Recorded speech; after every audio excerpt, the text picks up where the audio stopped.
Hey, what's going on, YouTube? Welcome to Coffee Shop Chatter with Mr. Controversy. So, I'm not sure if everyone seen the commencement speech given by President Biden to the men of Morehouse. Now, I've graduated from college twice. I've never, ever had a commencement speech that was built on politics. Every commencement speech that I've received was tailored around what we should look forward to beyond the walls of the institution of that being college, what we should be doing to be great uh, within the society, things to bring to society with our degrees, regardless of what your respective field is. But this speech was more of a it's like he was trying to get votes. He was campaigning. Literally, that's what this whole speech was a campaign for him. Had nothing to do with the students. I'm pretty sure he really didn't give a damn. I want to know if he actually knew where he was at. I'm just being honest. But the issue I have with this, and I hope these gentlemen were smart enough to see that he literally, one, he was pandering. Two, I would dare say it was race baiting, which we see a lot of the news channels doing this. A lot of the social is on social media. You have the news channels doing it. You have it even going on with sports between the Caitlin Clark and the Angela Reese, and you can see the racists who actually are making comments by what they say, and they're not hiding it. That's what this country has come to. And people are falling right into the trap. They're not seeing the big picture of what's going on. They're not seeing that soon you're going to be replaced because they allowed all these illegal immigrants to come in, do what they want. You have, like I said, you have states that's pretty much lawless. But I kind of clipped out all the BS, a lot of the BS, and narrowed it down to what I was referring to when I say race baiting and pandering. And you'll find out whether or not people was falling for it or not. But we're gonna go ahead and get to it, and I'm gonna let you hear what he said. You missed your high school graduation. You started college just as George Floyd was murdered. And there was a reckoning on race. It's natural to wonder if democracy you hear about actually works for you. What is democracy? If black men are being killed in the street, what is democracy? The trail of broken promises still leave black communities behind. What is democracy? You have to be 10 times better than anyone else to get a fair shot. And most of all, what does it mean, as we've heard before, to be a black man who loves his country, even if it doesn't love him back in equal measure? Or are we living up to what we say we are as a nation? To end racism and poverty, to deliver jobs and justice, to restore our leadership in the world? If black men are being killed in the street, we bear witness. For me, that means to call out the poison of white supremacy, to root out systemic racism. I stood up for with George Floyd's family to help create a country. We don't need to have that talk with your son or grandson as they get pulled over. Instead of a trail of broken promises, we're investing more money than ever in black families and black communities. We're reconnecting black neighborhoods cut off by old highways and decades of disinvestment when no one cared about the community. We've delivered checks in pockets to reduce black child poverty, the lowest rate in history. Removing every lead pipe in America so every child can drink clean water without fear of brain damage and can't afford to remove the lead pipes themselves. We're delivering affordable high-speed internet so no child has to sit in a parent's car or do their homework in a parking lot outside of McDonald's. Instead of forcing you to prove you're 10 times better, we're breaking down doors so you have 100 times more opportunities. Good paying jobs you can raise a family on in your neighborhood. Capital to start small business and loans to buy homes. Health insurance, prescription drugs, housing that's more affordable and accessible. I've walked the picket line and defended the rights of workers. I'm relieving the burden of student debt. Many of you have already had the benefit of it, so I can chase your dream, grow the economy. When the Supreme Court told me I couldn't, I found two other ways to do it. And we were able to do it because it grows the economy. And I, in addition to the original $7 billion investment in HBCUs, I'm investing $16 billion more in our history. Because you're vital to our nation. Most HBCUs don't have the endowments. The jobs of the future require sophisticated laboratories, sophisticated opportunities on campus. We're opening doors so you can walk into a life of generational wealth, to be providers and leaders for your families and communities. Today, record numbers of black Americans have jobs, health insurance, and more than ever. Democracy is also about hearing and heeding your generation's call to a community free of gun violence and a planet free of climate crisis. I have more African Americans in high places, including on the court, than any president in American history.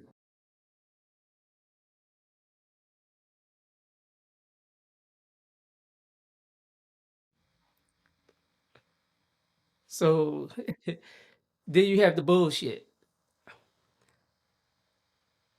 So when you talk about the money that HBCUs that he's saying he's giving the $16 billion,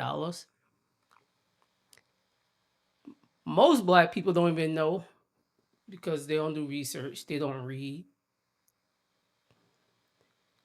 Go look and see when Trump was president and what he did. He stopped HBCUs from having to come back for endowments, to having their hands out asking for money. Joe Biden killed that when he came into the fucking White House. He killed it. When he's talking about the small businesses, then President Trump wrote an executive order that was for small businesses to help people who want to become entrepreneurs. President Biden suspended it. He killed that also. So everything that Trump did, he kiboshed it. And now, 2024 is around, November is around the corner. You need them black votes. So now he's slowly acting like he's doing something that wasn't done already. Like he's the first person that started. Oh yeah, HBCUs don't have to come back for more money. President Trump did that when he had all the damn presidents standing behind him up at the White House in the Oval Office, and he signed that executive order. But how he's pandering, and then the little racial stuff he's throwing in there of black people being killed and don't have to have the talk about the police. If you look at actual numbers, because I look at facts. Factually, white people are killed by police more than black people. Look it up. More white people are killed by the police than black people. But black people, we kill our own more than anybody else. And yes, it's a proximity thing. So if you look at it, it's in highly populated black areas. But you have highly populated white areas. Why they don't have crime like we have crime? Why are their murder rate isn't as high as ours? Do they have gangs going around doing drive-bys, shooting up people's houses, and deleting innocent kids who have nothing to do with it? Do you see them showing up at Six Flags on the day that it first opens up for the summer and have over 300 fucking people fighting? Kids. Do you see them doing that? So you can only blame something on somebody for so long, and everybody say, "Oh, it's because his past and it's in our blood and blood." Save the bullshit. I could tell you where I came from. We had gangs, we had all this stuff, but a lot of us made a choice to not go down that path. We had our parents, two parents, mother and fathers in the house. And the ones who didn't, somebody else's parent can tell you what to do. You can't do that today. You do that today, there's a problem. You got some angry mama coming up there talking about don't talk to my kids. You got a problem, you talk to me. When I was coming up, everybody in that block, there was either your aunt or your uncle. If they said, hey, take your butt in the house until your mother come home. Guess what? You took your butt in the house. You took your butt inside your house or your apartment until your parents came home, or your mother, or your father.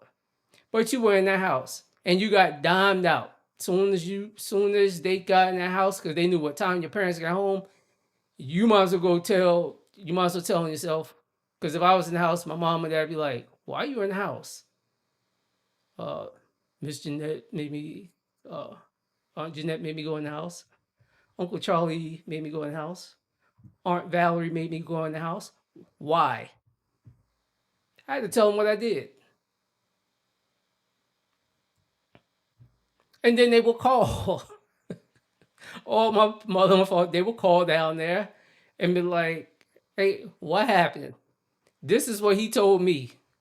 Because, kids, we're going to lie. We ain't going to tell them the whole thing. We got to leave some of the factors out because certain things will cause you to get your butt whooped. So you left certain things out. But you can't do that anymore. You can't talk to nobody else's kids. Nobody wants to call the police because they tell me I'm not a snitch. Look up the word snitch. You're a snitch only if you agreed to participate in whatever crime or whatever they plan on doing at that time. 5 of us agree, hey, we're going to go around here and rob this store. I'll get caught. I dime off the other 4 folks out. I snitch. I'm walking down the street minding my business. I see 5 guys right now. I see 3 of them that I can give a description. I give a description to those 3s. Give a description of those 3 individuals out of the 5 to the police. That is not a person snitching. Because I didn't agree to partake in your criminal activity. And because people don't want to do that, that's why we have the issues that we do in the certain neighborhoods. That's why some of us, when we make it, we move out of those neighborhoods.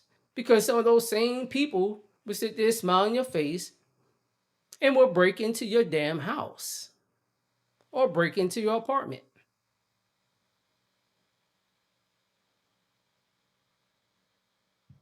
So, you know, let me know what you think about that whole pandering Biden, the pandering chief. His whole so-called commencement speech that he gave to those young men. He knows there was no clapping. I'm pretty sure a bunch of them would have got up and walked out. They could, but then knowing Morehouse and how some of these colleges are, you're not allowed, your freedom of expression. They will hold your degree, not give it to you. And whoever the president is of that school is, you need to be fired. Stop hiring these, or well, not hiring. Stop having politicians come talk to these darn students. Find your normal everyday people. Some colleges do it smart. They used to get Bill Cosby, who's the Denzel Washington, someone else, somebody who's successful, and they're not tied to politics. Those are the people that you need to have come in and talk to these folks. Because I can tell you, I don't want to hear no politician. That's the last thing I want to hear when I'm graduating. But hey, who am I? Like I said, just hit that subscribe button, like and share, the videos, just to get them put in the algorithm. That's much of what it does. It just so more people can come or get out to more people and they can watch it. But I like to, like I said, I like to hear what you got to say about it, and that's all from my end. Peace out.